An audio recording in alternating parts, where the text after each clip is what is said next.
शुक्लां ब्रह्म विचारसार परमामाद्यां जगद्व्यापिनीं वीणा पुस्तकधारिणीं अभयदां जाड्यान्धकारापगां हस्ते स्फाटिकमालिकां विदधतीं पद्मासने संस्थितां वन्दे तां परमेश्वरीं भगवतीं बुद्धिप्रदां शारदां। श्री महागणाधिपतये नमः। श्री महासरस्वत्यै नमः। श्री गुरुभ्यो नमः। రవి గోచారము అత్యంత ప్రాధాన్యతను సంచరించుకున్నటువంటి సంచారము. అంటే సూర్య భగవానుడి యొక్క సంచారము ఏ రాశిలో సంచరిస్తూ ఉన్నాడు, తదనుగుణంగా ఏ స్థానంలోకి వెళుతూ ఉన్నాడు ద్వాదశ రాశుల వారికి అనేటువంటి విషయాన్ని మనము తెలుసుకొని తద్వారా ఎలాంటి ఫలితాలు ఉండబోతాయి, ఎలాంటి ఫలితాలు ఈ రాశులలో జన్మించినటువంటి వారికి కలుగుతాయి అనేటువంటి విషయం తెలుసుకుందాం. 16 జూలై 2026 రాత్రి 11:38 నుండి 17 ఆగస్టు 2026 ఉదయం 7:58 మధ్యకాలంలో సూర్యుడు కర్కాటక రాశిలో సంచరిస్తున్నాడు. ఈ కర్కాటక రాశి సూర్య భగవానుడికి మిత్రక్షేత్రం అవుతుంది. అంటే సూర్యుడు మిత్రస్థానంలో మిత్రక్షేత్రంలో సంచరిస్తూ ఉన్నాడు. ఈ సంచారము 12 రాశుల వారికి ఎలాంటి ఫలితాలను ఇస్తుంది, ఏ కార్నర్స్లో మనకు మంచి ఫలితాలు ఉంటాయి, ఏ విషయాలలో ప్రతికూలమైనటువంటి ఫలితాలు ఉంటాయి అనేటువంటి విషయాన్ని మనము తెలుసుకుందాం.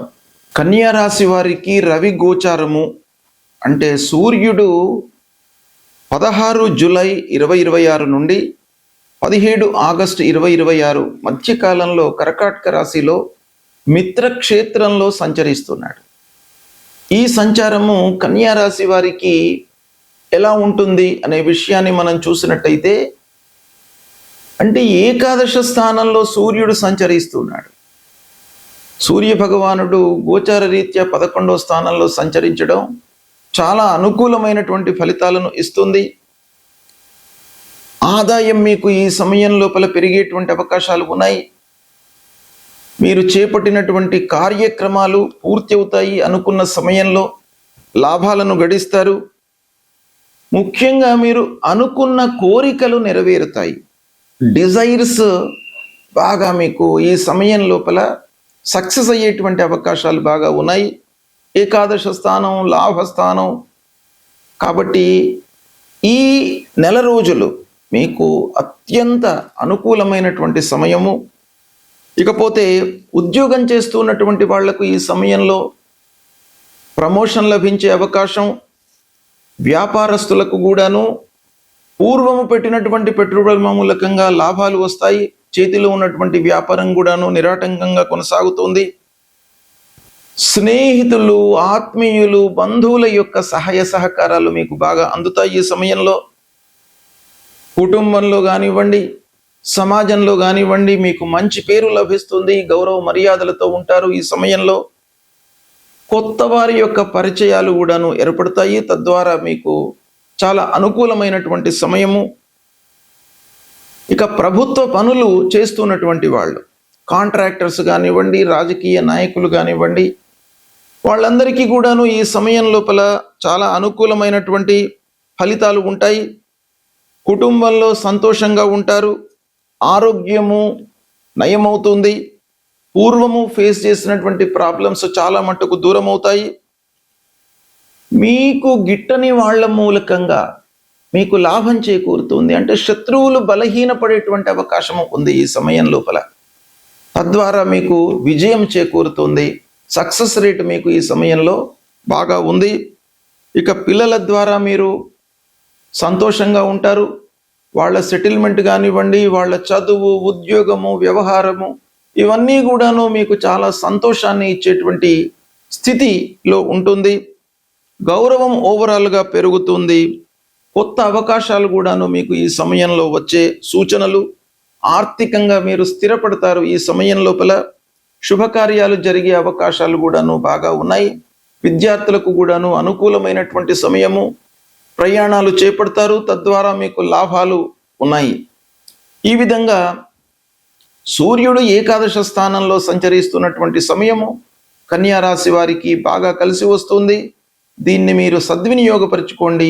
రవి సంచారము చాలా ప్రభావాన్ని చూపించేటువంటి అంశం కాబట్టి సూర్యుడు ఏ స్థానంలో సంచరిస్తున్నాడు, అనుకూలమైనటువంటి స్థానంలో ఉన్నాడా, ప్రతికూలమైనటువంటి స్థానంలో సంచరిస్తున్నాడా, మిత్రక్షేత్రంలో ఉన్నాడా, శత్రుక్షేత్రంలో ఉన్నాడా, తర్వాత జన్మ సమయంలో సూర్యుడు ఎలా ఉన్నాడు, జన్మ సమయంలో శత్రుస్థానంలో ఉన్నాడా, మిత్రస్థానంలో ఉన్నాడా, జన్మ సమయంలో సూర్యుడు ఉన్నటువంటి స్థానానికి ఎలాంటి అష్టక వర్గు పాయింట్స్ ఉన్నాయి, ఇప్పుడు సంచరిస్తున్నటువంటి సూర్యుడు ఎన్ని పాయింట్స్తో ఉన్నాడు అష్టక వర్గులో, ఇలాంటి ఎన్నెన్నో విషయాలపై సూర్యుడి యొక్క సంచారము తదనుగుణంగా ఫలితాలు అనేటువంటివి ఉంటాయి. అయితే మనము గోచార ఫలితము అనంటే చంద్ర రాశి ఆధారంగా ఈ సూర్యుడు సంచరిస్తున్నటువంటి స్థానానికి ప్రధానమైనటువంటి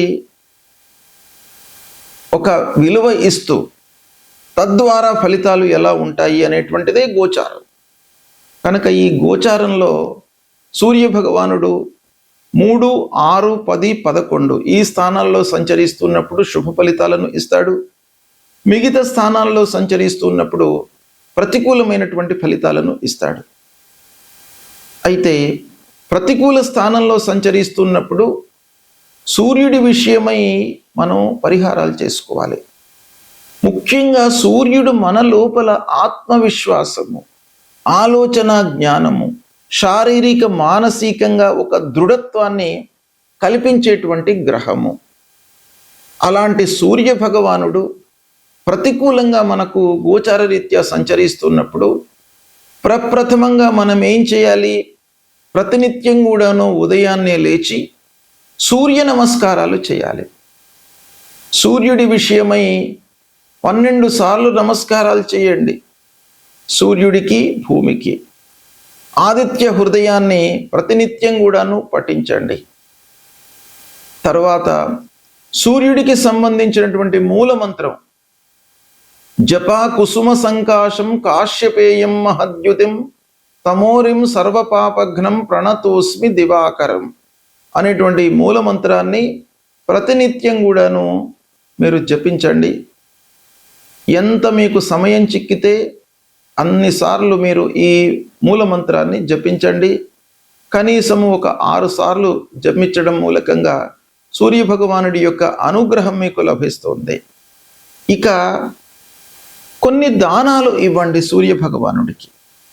శాస్త్రంలో చెప్పినటువంటి ధాన్యము, గోధుమలను మీరు దానంగా ఇవ్వండి. శివాభిషేకం చేయండి.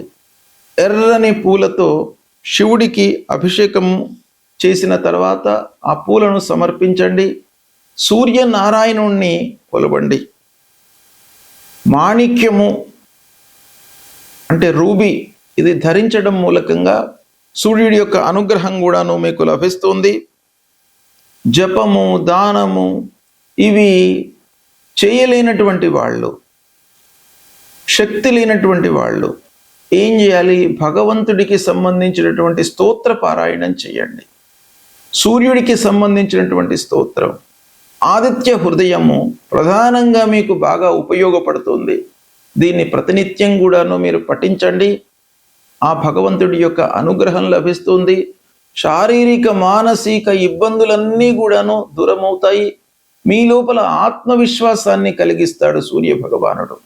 ఇది మీరు చేయండి, సత్ఫలితాలను పొందుతారు. శుభం.